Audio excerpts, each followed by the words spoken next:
وہی تو ہے جو تم کو ڈرانے اور امید دلانے کے لیے بجلی دکھاتا اور بھاری بھاری بادل پیدا کرتا ہے، اور رعد اور فرشتے سب اس کے خوف سے اس کی تسبیح و تحمید کرتے رہتی ہیں، اور وہی بجلیاں بھیجتا ہے، پھر جس پر چاہتا ہے گرا بھی دیتا ہے، جبکہ وہ اللہ کے بارے میں جھگڑتی ہیں، اور وہ بڑی قوت والا ہے۔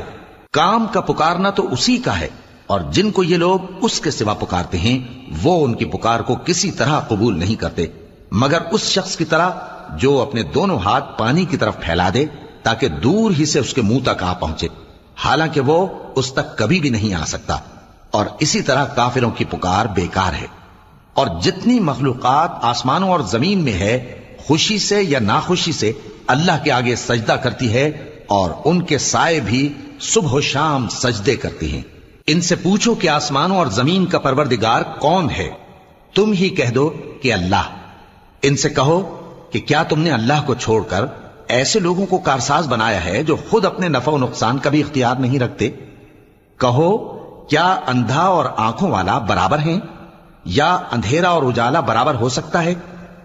بھلا ان لوگوں نے جن کو اللہ کا شریک مقرر کیا ہے، کیا انہوں نے اللہ کسی مخلوقات پیدا کی ہے جس کے سبب ان کے لیے مخلوقات مشتبہ ہو گئی ہے؟